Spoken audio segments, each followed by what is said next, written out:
تو دنیا کی زندگی کے اندر ہم نے بہت کچھ کر کے دیکھ لیا اور بہت محنت کر کے دیکھ لی، بہت عزتیں کما کے دیکھ لی، لیکن یہ عزت میری چرپائی کے ساتھ، میرے جنازے کے ساتھ قبرستان بھی جا رہی ہے کہ نہیں جا رہی؟ جب موت آ رہی ہے تو دنیا کے جتنے میری عزت کے درجے ہیں، جتنے اسباب ہیں، بیٹی کی طرف سے، بہن کی طرف سے، داماد کی طرف سے، بہنوئی کی طرف سے، دکاندار کی طرف سے، اپنے ووٹر سپورٹر کی طرف سے، اپنی مسجد کے امام صاحب کی طرف سے، اپنے مسجد کے نمازی کی طرف سے، مدرسے کے طالب علموں کی طرف، یہ اتنی محبت والی پوٹلی میں قبر میں بھی لے کے جا رہا ہوں کہ سب کچھ یہاں چھوڑ کے جا رہا ہوں۔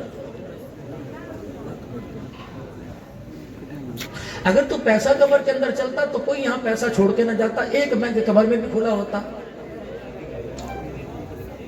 اگر دنیا کے مادی اسباب سے قبر کے اندر انسان کی زندگی میں نکھار پیدا ہوتا تو سارے مکان مکون وہاں بنے ہوتے، تو بنجر زمین ہوتی۔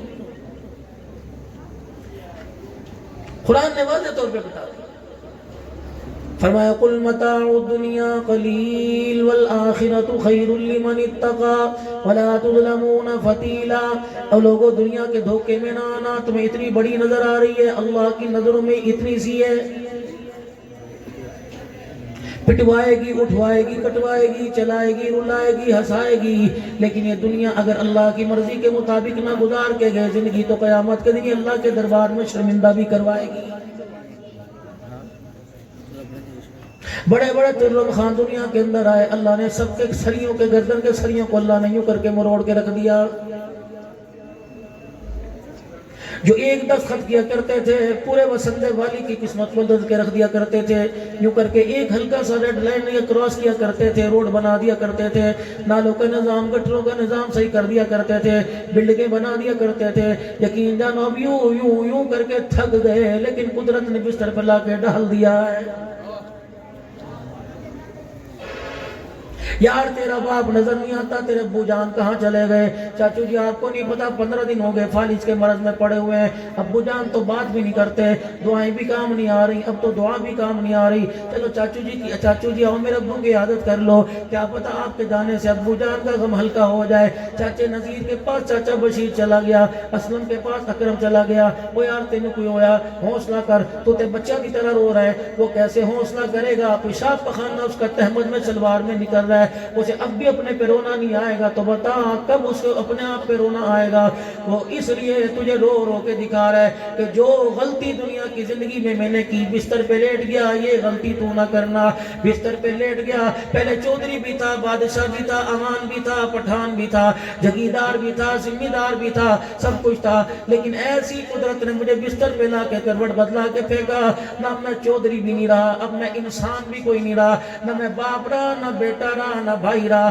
بیٹے کی للچائی ہوئی نظریں بتا رہی ہیں، دوائیں لا لا کے تھک گیا، کب موقع ملے گا جب باپ کو بستر سے اٹھا کے قبرستان کی گود میں چھوڑ کے آؤں گا۔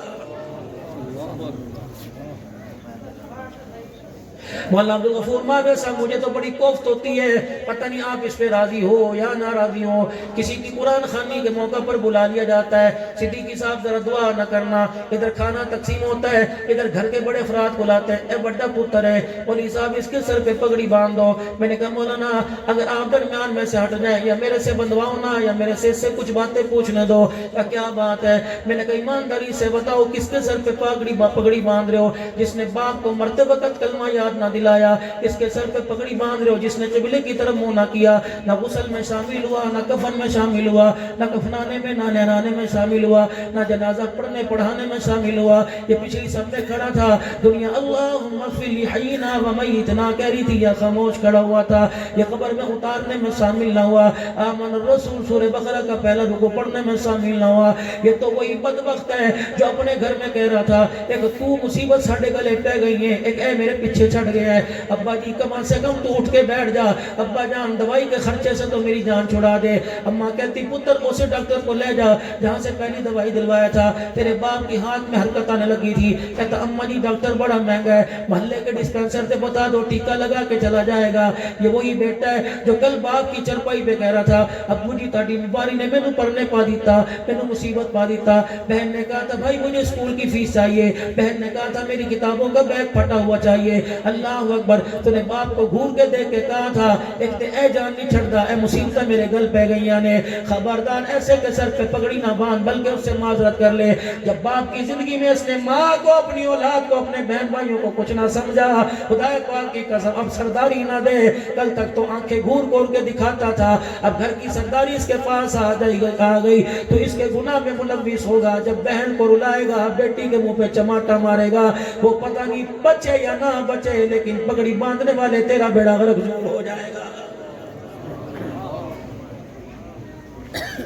یہ تو پہلے گھر کے اندر ماں کو ماں نہیں سمجھتا بہن کو بہن نہیں سمجھتا بھائی کو بھائی نہیں سمجھتا یہ تو کل رات کمرے میں اپنی بیوی سے خسر پسر کر رہا تھا اس کی بیوی سے کہہ رہی تھی کدوں کدوں ابے تو انگوٹھا لگوائے گا سانپ بند ہو جائے گی اچھا اچھا پہلے لگوا لے خبردار خبردار چابی کسی کو نہ دینا خبردار شناختی کارڈ کسی کو نہ دینا یہ تو پہلے سازشیں کمرے میں کر رہے تھے اب عبدالعنان اس کے سر کے اوپر پگڑی باندھ کے سے پھول اختیار دے رہا ہے تو جانے ماں کو ماں نہ سمجھ بھائی کو بھائی نہ سمجھ بہن کو بہن نہ سمجھ عوارہ سمجھ یا عزت دار سمجھ خدا کے واسطے میرے پیارو جو طریقہ رسول اللہ سے نہیں ملتا نبی کے یاروں سے نہیں ملتا نبی کے خاندان سے نہیں ملتا نبی کے آل سے نہیں ملتا ازواج سے نہیں ملتا بنات سے نہیں ملتا نبی کے یاروں سے نہیں ملتا محمد کے گھرانے سے نہیں ملتا وہ طریقہ اہل سنت والجماعت والو کم از کم تم تو اپنے سٹیج پر نہ لے کے آؤ اللہ اکبر نہیں مولوی صاحب اس کا شریعت میں کوئی حصہ نہیں ہے مولوی صاحب اس کا دین میں حصہ کوئی نہیں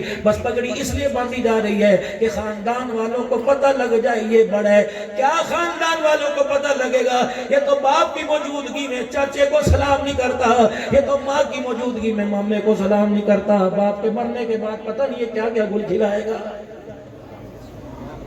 اسی لیے میرے پیارو آپ حضرات کی خدمت میں مولانا میرے بھائی معاویہ صاحب کی خدمت میں الحمدللہ میں محبت کے ساتھ بڑی خوش دلی کے ساتھ مفتی صاحب بھی سارے حاضری دینے کے لیے آئے صحابہ کے دیوانے بیٹھے ہو اللہ اکبر صحابہ کے غلام بیٹھے ہو رسول اللہ صلی اللہ علیہ وسلم کے تابعدار بیٹھے ہو اور میرے پیارو اپنی نسل پر خدا کے واسطے ترس کھاؤ اپنے بچوں پر اپنی بیوی پر اپنے گھر والوں پہ ترس کھاؤ جو قرآن تم نے صندوقڑیوں میں چھپا دیا جو قرآن تم نے میرے عزیز الماریوں میں چھپا دیا جس مسلح کو تم نے پیٹیوں کے اندر دفنا دیا خدا کے واسطے اسے کمرے میں نمایاں رکھو تاکہ تیرا میرا دل قرآن کو دیکھنے کے لیے کرے کل ہاتھ میں لینے کے لیے کرے گا پرسوں قرآن پڑھنے کے لیے کرے گا جو مسلح میرے پیارو ہمیں الماریوں میں نظر نہیں آتا اسے اپنے کمرے میں بچھا آج مسلح کو دیکھ کر کلیجہ ٹھنڈا کر رہا ہے کل مسلح پہ کھڑے ہونے کو دل کرے گا